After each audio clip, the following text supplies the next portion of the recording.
This is Steve Robbins. Welcome to the Get It Done Guys quick and dirty tips to work less and do more. Since you're listening to a podcast on productivity, I'm going to take a wild, fanciful, glorious guess and suggest that you're probably an overachiever, or you're my parents. Part of being an overachiever is the nagging fear that you're not getting quite enough done, even when you are. Part of being my parents is the sincere belief that you have done enough, even when you haven't. My therapist and I are working on it. But for us overachievers, we really believe that if we do just a little bit more, then everything will be all right. Of course, we did a little bit more yesterday, and today, is everything all right? No. All we've done is upped the bar. If you want to know how to reduce anxiety by getting things done, setting goals like a little bit more isn't the way to do it.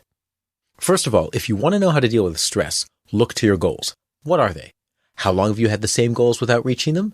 Is there any reason to believe that you'll do it this time? If you've had the same goals for a long time, maybe they're too big. Yes. You're supposed to have a big, hairy, audacious goal. That's a BHAG. But if you make it too big, too hairy, and too audacious, then it just sits in the corner eating all your protein bars and scratching its balls. The reason your goals are too big may be because you've stated them as comparatives rather than absolutes. Someone once asked John D. Rockefeller, "How much money is enough?" His answer, just a little bit more. I mean, isn't that pathetic?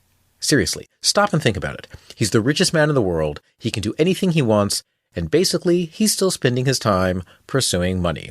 I'll bet he was the most interesting guy at the cocktail party. Yawn. Instead of pulling a Rockefeller, set a specific goal. Enough money is $100 million in the bank after tax. It's still a pretty shallow goal, but it's a specific shallow goal. You can measure progress and feel good when the distance between you and the goal is shrinking. When you're anxious that you're not succeeding fast enough and you don't know how to reduce the anxiety, just shrink the number in the goal, and voila, in a heartbeat, you're much closer to the new goal. The Buddha would point out that repeatedly using this technique would result in you reducing your goal to whatever you happen to have at the moment and simply being present. You would be loving the life you have, the people you have, the things you have, and you would be happy right here and now. I am not the Buddha, so please send cash. Schedule your self-care. Sometimes it isn't that you're doing too much work, it's that you're not doing enough life. Work-life balance means you have to spend time doing the life thing too, taking time off, spending time with friends, playing board games, and taking care of yourself.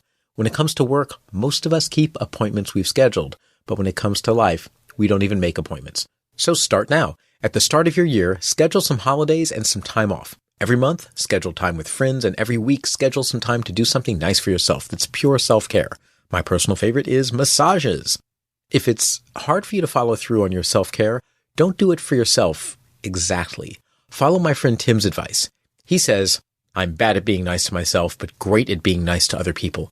So on my day off, I imagine I'm with a small child who just also happens to be named Timmy, and I ask him what he'd like to do. I'm nicer and more caring towards little Timmy because I care about him. While I might skimp on taking care of myself, I could never do that to a child I love." When stress rears its ugly head and work-life balance is at stake, you need to know how to reduce anxiety. It might be coming from your goals. If your goals are always receding goals that can never be met, change them to be more specific and more realistic. Schedule your self-care first, and then schedule your work around it. And if self-care isn't your thing, pretend you're taking care of yourself as a young child. And if younger you is listening right now, buy yourself a drum set, and if older you doesn't do the right thing, start practicing. This is Steve Robbins. Send suggestions for topics and questions to getitdone@quickanddirtytips.com. I advise CEOs on strategy, succession planning, and people issues. If you want to know more, visit steverobbins.com. That's SteveRobbins.com.